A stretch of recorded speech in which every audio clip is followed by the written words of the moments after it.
Hey, we'd like to take a minute to thank our sponsor, iZotope, makers of software and plugins for audio repair, mixing, and mastering. We use iZotope products here at the High Gain. It's an important part of how we've been able to bottle pure podcast gold week after week. And guess what? iZotope offers 1 free month of Music Production Suite Pro, which has all the tools you need to mix, master, and repair audio. Also, you can get 10% off all other software using the promo code FRET10. That's FRET10. All of this is at iZotope.com, IZOTOPE.com.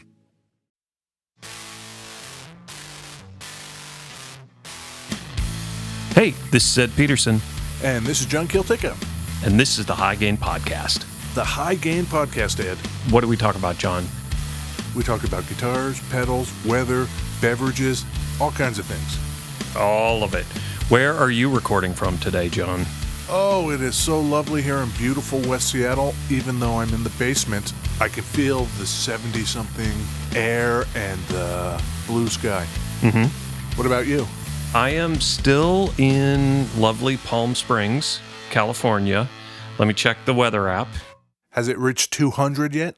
It is 109 right now. Heading into a high of 113, which is lovely. We have a few international viewers. Yes. With the Celsius. Yes. 113 is interesting. It's an even, straight up 45 degrees Celsius is what we're heading into.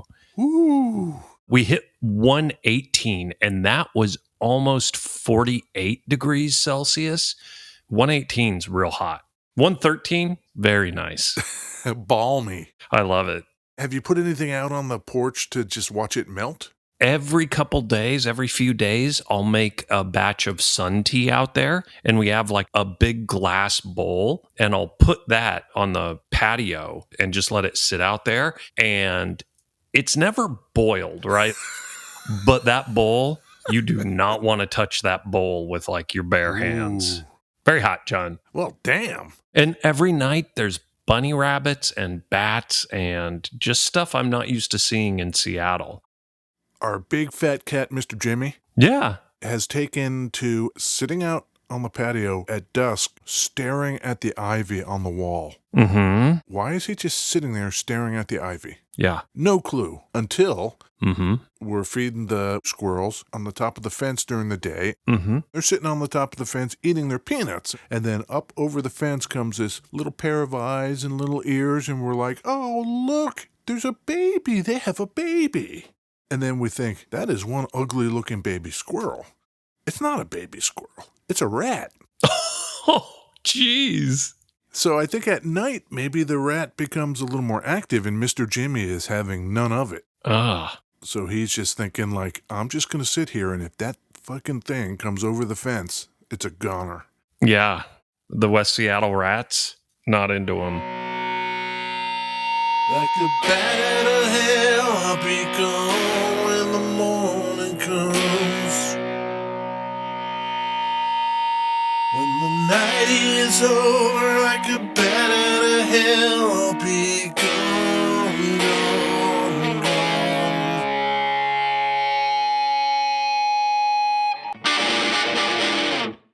Beverages. Yeah, what'd you think of that, Ed? Man, you killed that one, John. Every week you just bring fire, but I did that especially for you, being down there in Palm Springs. that is great.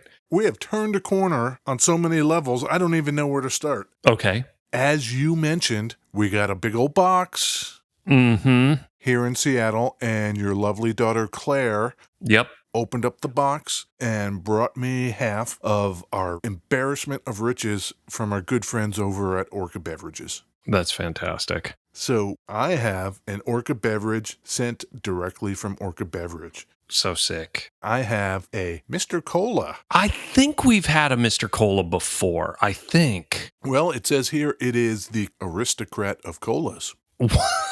Whoa, that's great. It's the aristocrat of colas. Let me taste this here. Does it taste like that? Oh, wow. I feel more sort of refined already. Yeah, great. Claire took a picture and sent it to me. It's like a sampler, 12 individual flavors of soda. Thank you, Jan at Orca Beverages. Thank you, Jan. I sent a text to the family and said, do not break into Dad's soda. You know, because Vicky and I are down here, but Carter and Claire are up at the house.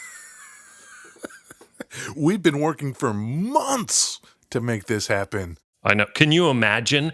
I get up there and they're both like passed out on the floor. Like with empty Orca bottles? Yeah, exactly. Just laying around them. Empty soda bottles and Cheetos bags. Yeah. Well, I don't have any sodas. I have, what is it, Lavazza? Oh, the coffee. The coffee. They have an espresso here. So every couple days, I'll have a lovely little espresso shot.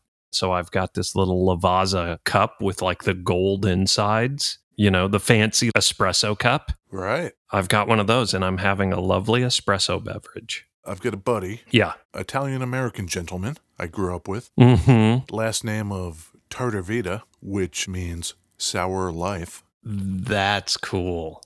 Yeah. Man, what happened to that dude's family back in the day? I don't know, but he is the most kind of sunny, optimistic person I've ever known, which is hysterical. That's great. He works for Lavazza. And once upon a time, he sent me a whole bunch of cans of Lavazza.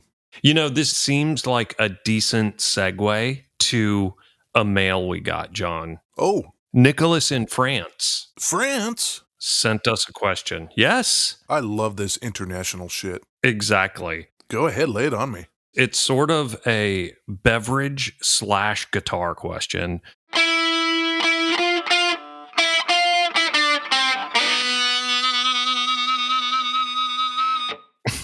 Hi, John and Ed. I have a question for you guys. Do you consider the tone wood issue, whether or not they actually affect the tone of a guitar, similar to the coffee bean roast issue? In other words, do the coffee beans have an effect on a coffee's taste?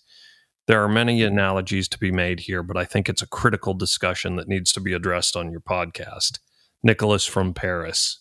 We have talked about that a lot. Does the wood matter, or is it what you do with the wood that matters? And we know my thing is straight up, it doesn't matter. The wood doesn't matter. Right. My hard line on an electric guitar. Once you put the pickups on, it doesn't matter. But coffee... Every morning, I drink a pot of coffee. And in fact, I have a cup of coffee with me, too. So do I. The other morning, I woke up and Vicky had made the coffee and I poured a cup and I took a drink. It was like a Starbucks house blend and it was terrible. So while I don't think tone wood matters, I do think the beans matter. Let me take you to the other end of that problem. If you have a shitty tone wood, let's just say like some crap-ass wood. Crap-ass wood, yeah. Yeah, with the right builder and pickups like you mentioned and pedals and all of that, I'm sure you could make it sound just fine or even quite good. Do you think that's true with coffee? What if you had shit-ass coffee and like a really nice espresso machine? Could you make it better? Maybe, I don't know. Because I don't think necessarily like Starbucks bag of house blend should be necessarily just straight terrible. And this one's pretty bad. Maybe it sat there a little longer than it should have or something. You know, a guitar, if you make a guitar with a piece of wood today and then let it sit for 20 years, it's still going to sound more or less the same. Coffee? No, it matters. That's my line, John. I gotcha. I'm just going to devil's advocate this one more time. Oh, fuck. What if you took the world's best barista? Sure. Okay, here are some beans of a lesser quality. Yep. Make me the best espresso you can make. Would it even matter, or shitty beans, shitty beans? Maybe the best barista could make me a killer little espresso, but this is also not espresso, right? It's just black coffee. I think there's a difference there, too. Yes. Yeah.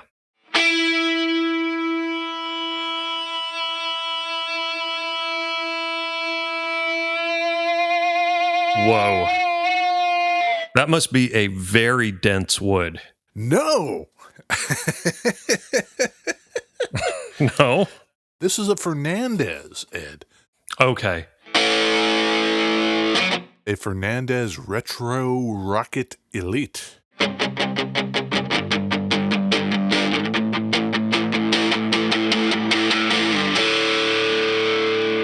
Retrorocket. So this is a newer guitar. Yeah, this one would have been from the 90s, Okay. made in Japan. The reason I could sustain that note like that? Yeah.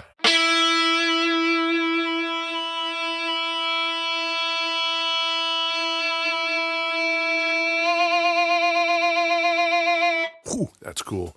Is because this guitar has built into it an invention made by Fernandes themselves called the sustainer. Okay. In the olden days, back in Grandpa's time, Mm-hmm. you would put your Marshall stack to like 11 Right. and then stand in front of it with your guitar until it started feeding back. Love it. And that feedback would vibrate the strings on your guitar. It would be so loud. And that vibrating would cause these kind of harmonics to happen. Yeah. But, maybe you're hanging out at home and you're not going to turn your amp up to 11 and stand in front of it and wait for that to happen. Maybe you're not. So Fernandes invented this thing that makes the string vibrate. Does it work similar to a EBO? Yeah, it's similar to an EBO. It's just like this magnetic pulse that vibrates the string. Yes. Am I right? Yeah. Somewhere on the back of the guitar, is there like a hole for a 9-volt battery or something? Yes. Okay. It takes a 9-volt battery, and there are 3 modes to it.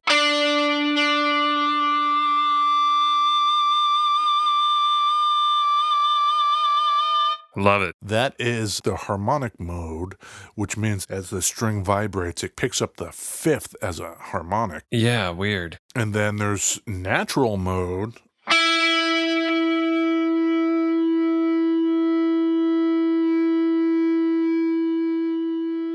Does it work on every string? It does. Do that. Ooh. Play like a chord.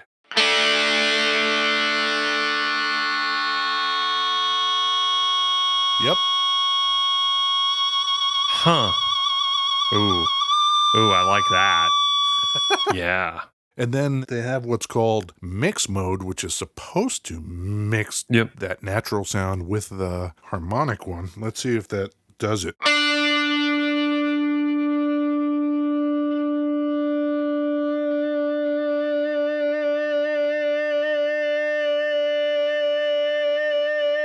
The Fernandes story. Yeah. How did this start, do you figure?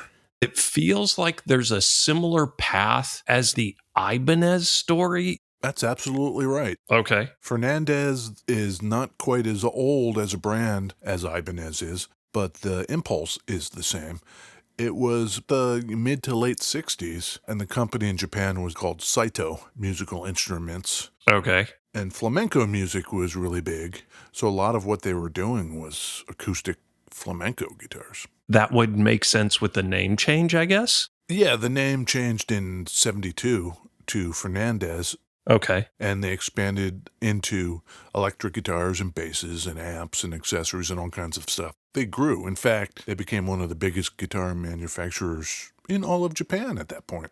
Biggest in Japan, so early mid 70s, were they cranking out guitars for a low end market? Well, anything that wasn't a Fender or Gibson at that point was less expensive, but the quality was quite good. They became known as a clone or copy house, much like Ibanez was. Oh. They were making Gibsons and Fenders, and this is where they split the kind of brand names that they were putting on the guitars. Okay. Do you know the brand name Bernie? Totally. Those are Gibson clones. Don't they still make those? Yeah, they still do. Yes, I'm totally familiar with Bernie. Yeah, so the Saito Musical Instruments guys, Mm-hmm. if it was a Gibson copy, they put the name Bernie on it. If it was a Fender copy, they put the name Fernandes on it. Oh, funny. The Bernies have the Gibson kind of style font. Does the Fernandes have like a Fender-y kind of looking font on it? Yeah, the early ones. Okay. They would eventually change that and the headstock because they ran afoul of, the copyright people. Really? Before that happened, when they were first doing this in the 70s, the guitars themselves were regarded as some of the best vintage replicas you could get. Weird. Yeah. This went on till like the mid-'80s, and then I guess they had enough of threats of legal action, so then they decided to start making like their own shapes. So that's what you've got, because I have no idea what the guitar you're holding looks like.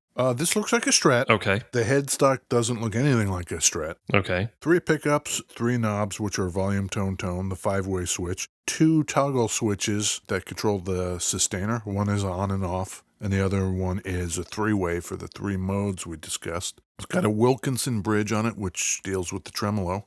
This one is sunburst, rosewood fretboard, ash body, maple neck. Pretty standard looking. You would look at it from a distance, and it looks like a Strat.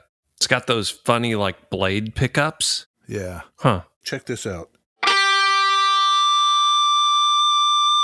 I've got the switch in the middle and both tone knobs rolled up. And I notice if I roll back the tone knobs, yeah, I don't really get much of that vibration. Oh, yeah. If I put the pickup down on the bridge or up on the neck, it's a little finicky. That's why I had the tones rolled all the way up and all 3 pickups on. Yeah. Should we see something? If you see something, say something? I think so, yeah. Yeah. What if we put a little dirt on it? Sure. Does it kind of amplify what this thing's doing? I'm ready.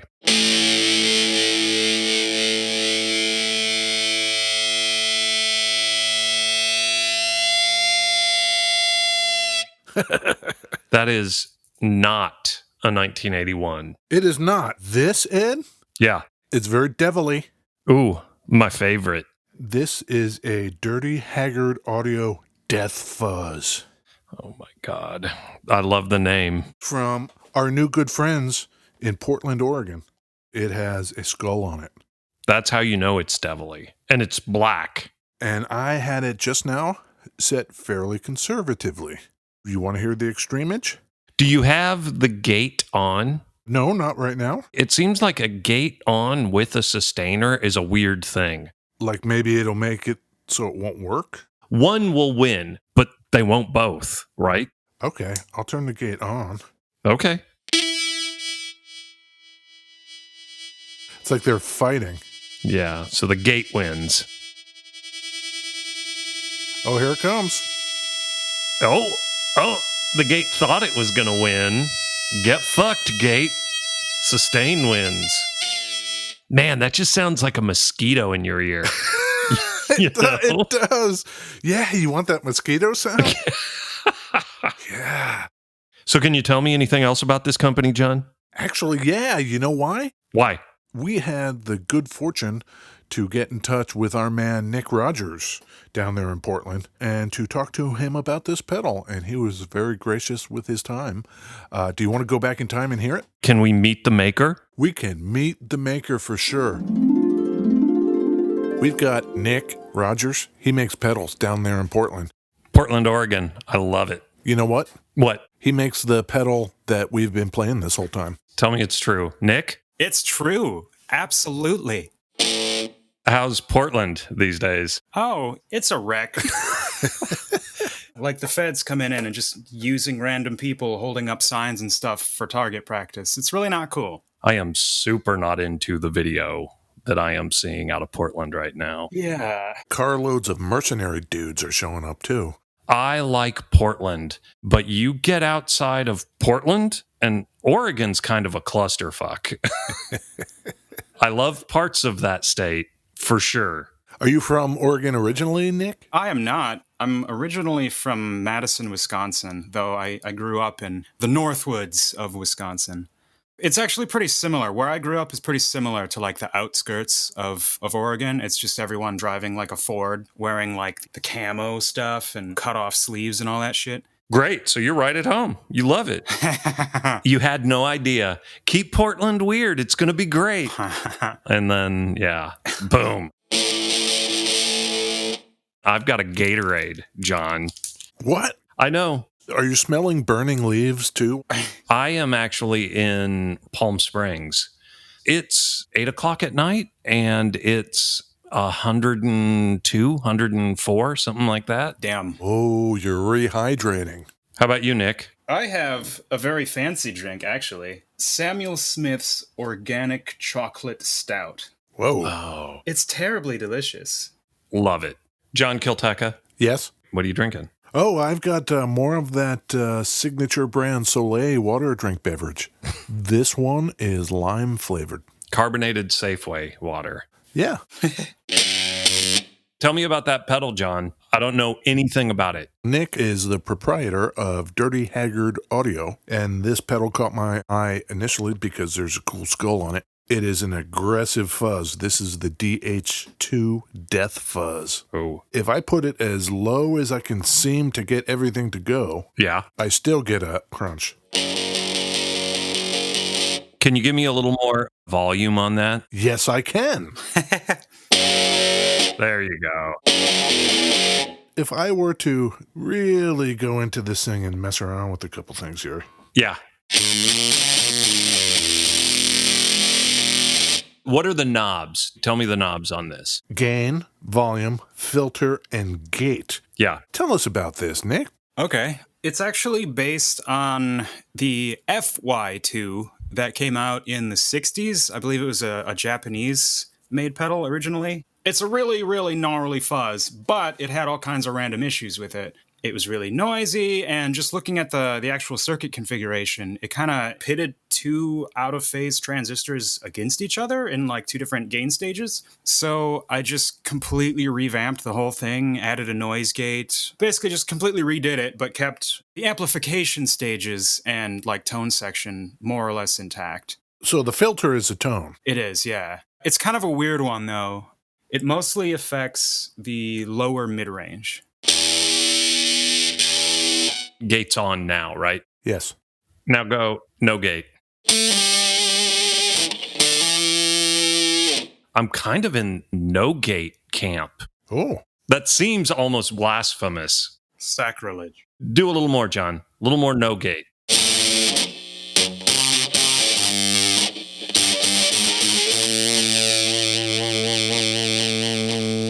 The gain is on 10, but I should tell you, the volume is right now at like 1.5.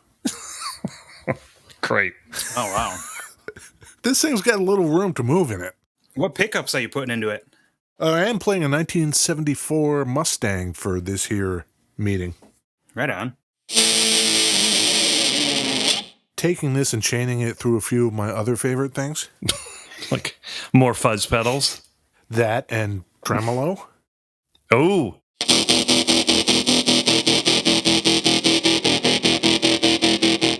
That's properly gnarly. I need to add something else to it. Okay. I'm putting some Mantic in here. Oh, sure.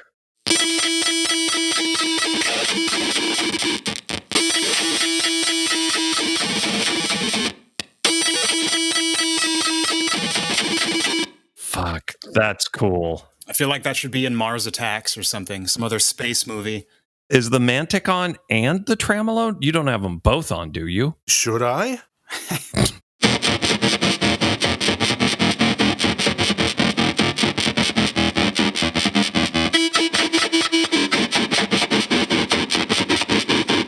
What's feeding what in that chain? First is the Deathfuzz, Yep. then the Mantic, then the tremolo. Oh, weird. Do it again. I'm going to add some Dark Star to that too.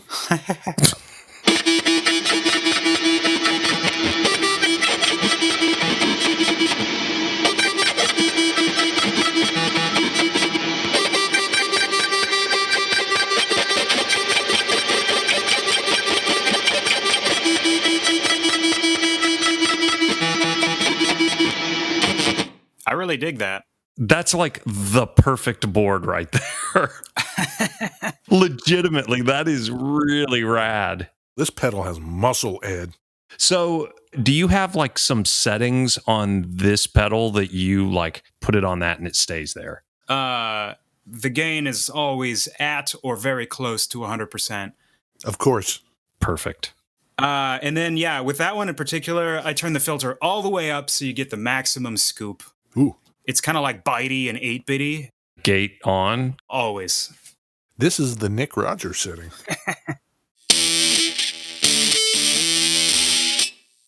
Yeah, I'm sold. Do it again, John. How did you get into pedal building, Nick? Many years ago, I went to school for music technology. That just got me really interested in all the gear. And then much more recently, I went to school for electronics. And as soon as I got out of school, I was like, I need to build my own amps and pedals and stuff. And so I just kind of started looking online for schematics, started putting them together. Then I started modifying them. And as soon as I started doing that, I was like, oh shit, I gotta do something with this. You were hooked. Yeah, I dove straight in. What's next? What's been kind of gnawing away at you as a new product? I have 2 in the works right now. One of them is a super secret collaboration that I can't really talk about too much. Ooh. It's just us. Come on. No, don't do it. Are you able to do the thing where you have an idea in your mind of what you want the pedal to do and sound like, and then you put it together? Yes. The Torsion, the one with the zombie on it. Yep. Yeah. That one was the first, like, fully original design. It was a whole bunch of just experimenting. Me just sitting there with a breadboard, just plugging all kinds of crap in, eventually just figuring out, like, okay, that's a good, like, front end, and then, like, what's going to happen now? And, like, okay, eventually, like, okay, that's a good tone section, etc. I can barely imagine how cool that would be because I don't build pedals or kind of anything. So, and then when you plug it in and it just works. Yeah. Where can the viewers find your pedals, Nick? DirtyHaggard.com or Instagram at DirtyHaggardAudio. The skull design is A+. Did you do that? No, there's a local artist that I hire to do all of my artwork for me. It's killer. Every time I talk to her, I'm just like, hey, can you just kind of do something along these lines? And then she comes back to me with this artwork, and it's just like, oh my God, that's 10 times better than I expected. Yeah, I think John sent me the picture of your pedal, and it's just like, look at this thing. We're both just like, oh my God, that's rad. Thank you. Appreciate that. All right, Nick, I think we're going to hang up on you. What do you think about that? Oh, man. I thought we were buddies. We want to thank you for showing up to talk to our dumbasses. Yeah, thanks for hitting my stupid ass up. Nice. Man, did we kill that interview, John? We totally did. How about that? Nick is a great guy. Nick's pretty good. Yeah. I actually ordered another pedal from him. Did you? You know, you start talking pedals and then it's like, oh, you've got a pedal that I don't have? Well, we better fix that. Viewers, if you want one of these pedals that is super devilly, Yeah, you might want to go check that out. that'd be cool. You want a dirt pedal that's just going to rip a face off. You might want to think about this Deathfuzz. Yeah. So what else happened, Ed? Boy, I don't know, John. Fernandes? They did so well with these things that in 1992, they put down roots in California. With the sustainer specifically, or just the company was doing well enough? Yeah, the company was doing pretty well, so they wanted to enter the American market. Sure. So they started Fernandes USA Oh, great. in LA, and they eventually even had a custom shop. Like they built in the U.S.? Yeah, I did not know that. that was in 96. Okay. And they did so well that one of the guys that helped co-found that USA division went out on his own. His name was Taku Sakashita. Okay. And he's like, wow, this is going so great. I should take advantage of this and start my own company. So he did. He started Sakashita Guitars in 95. Do we know anything about them? Well, we know a little bit of a thing. Okay. I don't know much about the guitars, except it didn't last too long because in 2010, Yeah. our man Taku Sakashita Yeah? was found murdered outside Sakashita Guitars, Oh, no. right outside the doors of his own guitar company. Whoa. Yeah, no kidding. Yeah. That is a twist that has never come up on this show. In the 2+ years we've been doing these, I would say that is the first death by murder. I'm not saying anything. Just saying. Was it the Fernandes guys? Oh, come on. What are you doing? We'll show you to go out on your own. Jeez. I'm just presenting one possible alleged scenario. This is Ed Peterson. in lovely Southern California, and I do not endorse this said thing. No. Speculative opinions about or related to any criminal act or illegal activity are stated solely for entertainment purposes. No guilt or responsibility related to said activities is implied or should be inferred. So were all of these made in Japan and or USA? Yeah, until they weren't. Oh, You can go to the Fernandes website even today, and all you're going to see is U.S. operations are permanently closed. huh. The closest I could find on the internet machine was sometime around 2014. Yeah, you have to go to the fernandez.co.jp to the Japanese site to drill in it all. Okay. Yeah. Let's switch back into a little more of what this thing actually sounds like, Okay. just so people will know. Give me a straight, clean tone out of this thing. Sure.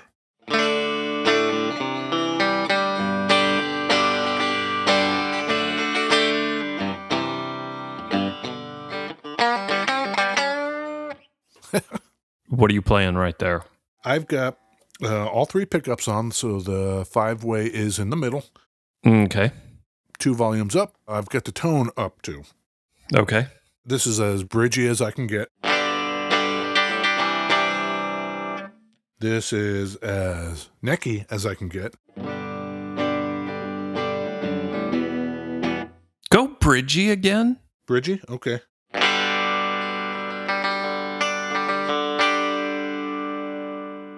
It plays wonderfully. I don't think it's quite as bitey. Not quite as spanky.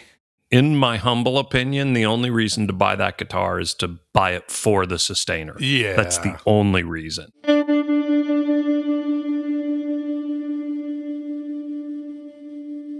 That's essentially the Fernandes, Ed. Well, I'm into it. You know, Fernandes has an artist page. Yeah. There's Buck Tick. Oh, the Buck Tick guys. There's Bug. Ooh. My favorite, I think, is Mad Beavers. The dudes in Mad Beavers play Fernandes guitars. I'm checking them out right now. Mad Beavers official website. The web has so many cool things. Yeah. We're on the web too. What kind of webs? Talk to me about the webs, John. We are on Patreon on the webs, Patreon.com/ the High Gain. We've got a couple of new Patreoners. That was cool. We do, including more worldwide-age. Oh, yeah? Yeah, Brian from Vancouver, BC, Canada. Oh, my God. The Canadians? Thank you so much. The Canadians. The Canadians love us, John. Ryan Reynolds, I hear, is Canadian. Lovely Vancouver. I love it there. Me too. And we thank you, Brian. Yeah. Carrie out of Marietta, Georgia. Marietta, Georgia. Welcome, Carrie. I don't know much about Marietta. We are also on our own website. You can send us comments and feedback through that website. That's great. It's thehighgain.com. That's great. Yeah, some of our feedback actually comes to us via the website. But you don't have to do that. You can go to Instagram or Facebook or Pinterest or LinkedIn at The High Gain and DM us or message us that way if you're more comfortable with it. Do whatever makes you feel good. Yeah. Maybe leave a review on the iTunes. Those are nice. Always appreciated. All right, John. I'm going to go out into the desert. And get deserty. Let me do a temp check. And 111. 111. I think that's a perfect temperature for a hike in the desert, you idiot. Exactly. We're going to find out if Ed makes it till next week. Yep. Until then, everyone, take it easy. Take it easy. Bye. Bye.